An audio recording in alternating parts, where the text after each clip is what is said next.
The Nobel Prize-winning economist Joseph Stiglitz has warned that the Abbott government's proposed spending cuts are a threat to Australia's future prosperity. Professor Stiglitz, who is in Australia for a series of public lectures, has told Lateline Australia's future relies on investing in its people, and that means spending more, not less. And the Nobel laureate had some harsh words for multinational companies avoiding tax, describing the amount of tax the tech giant Apple pays as an outrage. I spoke to Professor Stiglitz earlier today at the Australian National University in Canberra. Joseph Stiglitz, welcome to Lateline. Nice to be here. The Abbott government is about to try and push a whole lot of large spending cuts through the new Senate. You're advocating for spending rather than spending cuts. Why is that? Well, there are two reasons. The first and most obvious one is that Australia is not in a bad fiscal position.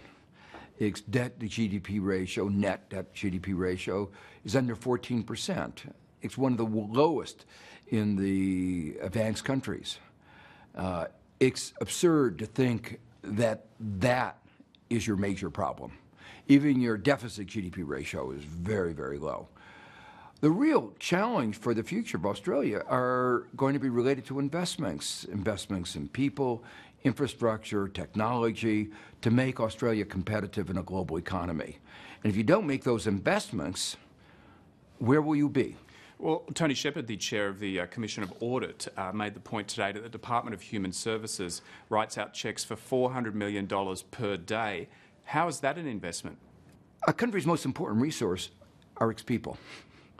And if you don't invest in your children, if you don't invest, make sure they have adequate nutrition, education, health, it will jeopardize your future. So you see welfare as an investment? Appropriately designed policies are clearly an investment.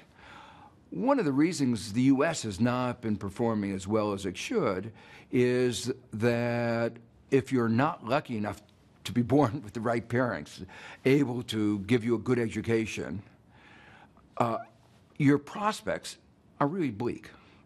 The likelihood that you'll be able to live up to your potential are really very small. The government, though, is making the point that we're already paying $1 billion to finance the debt per month on the government debt, and that is likely to blow out even further as Australia's population ages. Is the kind of spending increases that you're advocating for unsustainable?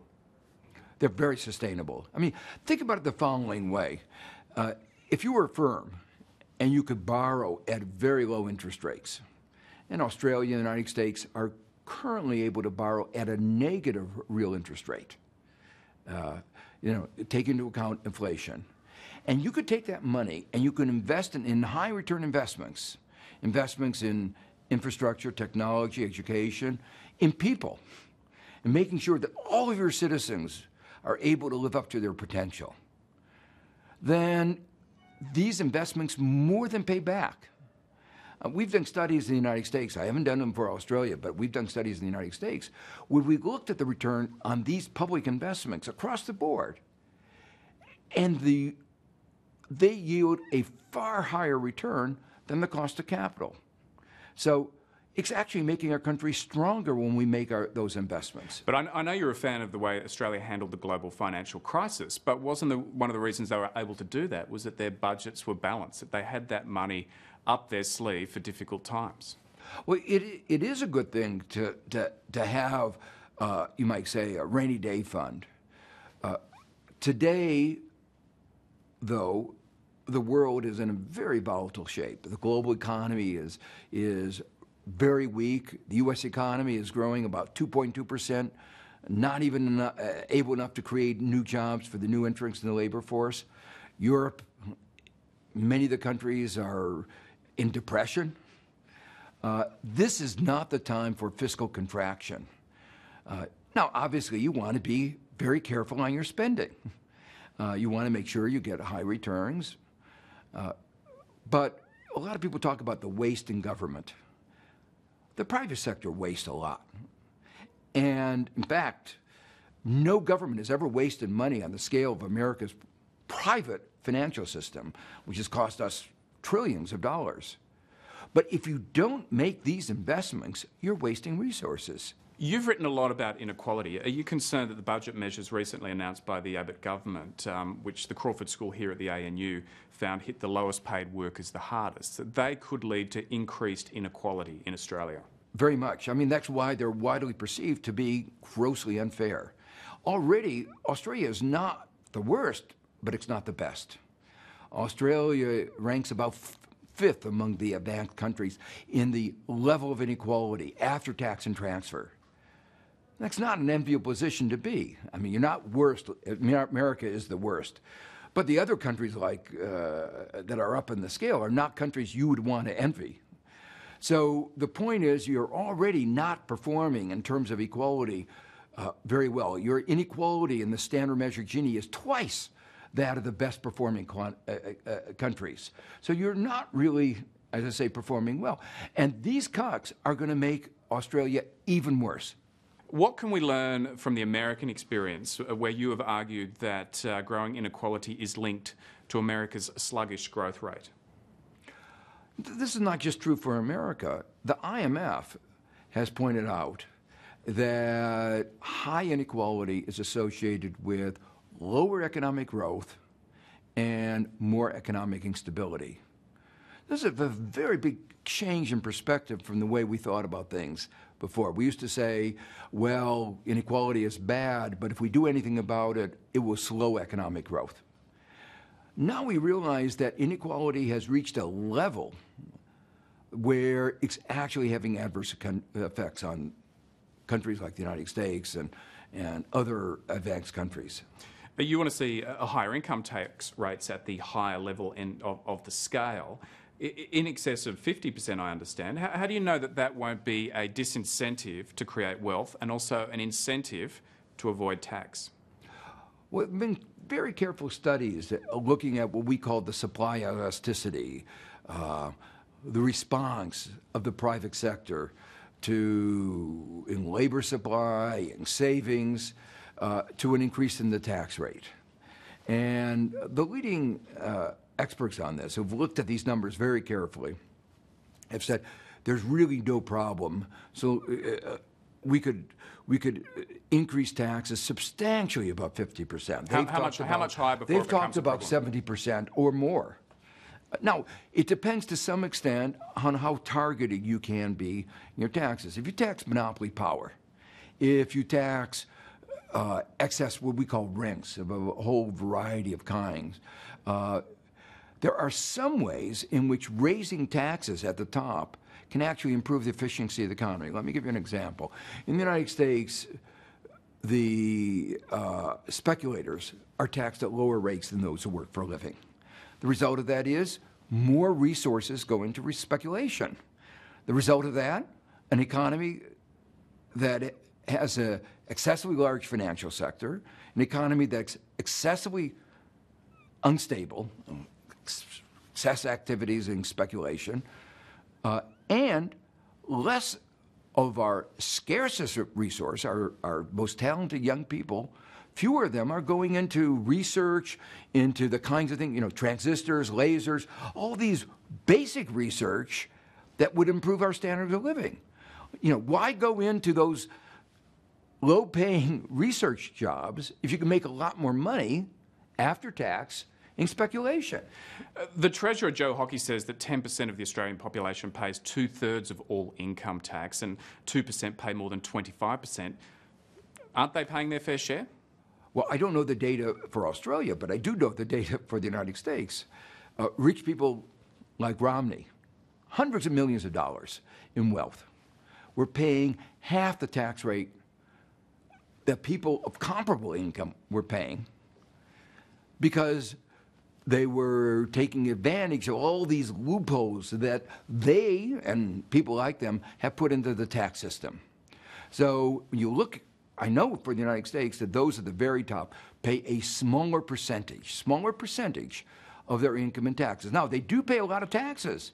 Why do they pay a lot of taxes? Because they have a lot of income. The top 1% in the United States gets over 22% of all the income, has more than 30% of all the wealth. So yes, they should be paying a lot. You want to see a crackdown on multinational companies who are avoiding tax. Now, this issue is meant to be on the agenda at the G20 in Sydney next year. What should they be doing about it? Some of the problems are pretty obvious. You have companies like Apple that basically have created a corporate organization that exists in cyberspace. They claim to be in Ireland, but they found a loophole so they don't even pay full taxes in Ireland. So here you have the largest American company in capitalization pretending as if all the production, all the profits are generated by a few people in Ireland. You know, it's an outrage. It's a particularly outrage because a company like Apple would not exist if it were not for the internet, if it were not for government investments in technology that led to the internet, that led to a lot of the advances that they're taking advantage of. So they're willing to take, but they're not willing to give back. So how do you crack down on them? Because some of these companies have just as much innovation when it comes to avoiding tax as they do to creating new products. Precisely. And that's the point of the G20 discussion. Say, look, this is a question of moving money around to these tax havens. Those tax havens exist because of what the governments in the United States and Australia have allowed them to exist. You know, a few years ago, we discovered that the terrorists were using these islands, offshore centers, to help fund their terrorist activities. We quickly found out where that money was, and we shut them down for purposes of terrorism. But we said, okay, it's all right if you go ahead and engage in money laundering, tax avoidance. Those activities are okay. They're not okay. Do you think the will is there within the G20 to suddenly crack down on these companies? There is a beginning to get a will. Part of the reason is if they escape taxes, there are more taxes that have to be imposed on ordinary citizens. And they're already having these cutbacks. They're seeing basic services cut back. And that's going to become less and less acceptable. So I hope they actually do something and not just talk. You were the lead author on the 1995 IPCC report, which received the Nobel Prize in 2007 alongside Al Gore. Last week, Al Gore stood next to Clive Palmer at a press conference as he announced that his party would, in the Senate, vote to kill off the carbon tax. Were you surprised Al Gore turned up at that press conference? I was a little surprised, except that there was a deal that, as part of what the Palmer was doing, where he made a commitment to get a price of carbon if other countries were willing to do it. And we know from the reality in the US that cap and trade is dead there, so... Well, it's not quite dead. Actually, the states are actually doing a lot in both the East Coast and the West Coast. So there is an understanding in certain parts of our country that climate change is a really serious problem. And there's a resolve on the coast to do something about it. And if we have the right president and the right Congress, we will do something about it. You know, I would prefer to keep the carbon tax. I think having a price of carbon to send a signal that one of our most valuable resources is our environment. And we, you know, once we destroy it, we won't get it back again. The Australian Prime Minister Tony Abbott has said that he's not going to take action on climate change, which clobbers our economy. Would maintaining a price on carbon have clobbered the Australian economy, though? Absolutely not. In fact, I would say it actually puts you in a better position because we know that eventually there will be a price of carbon. The fact of the matter is, even the United States, which is a moderate climate, some of us used to think that, yes, the South would get hotter and less pleasant to live in, but Minnesota would get warmer and actually be nicer. We now realize that our economy is facing a very big cost as weather variability goes up, crops are being destroyed, hurricanes.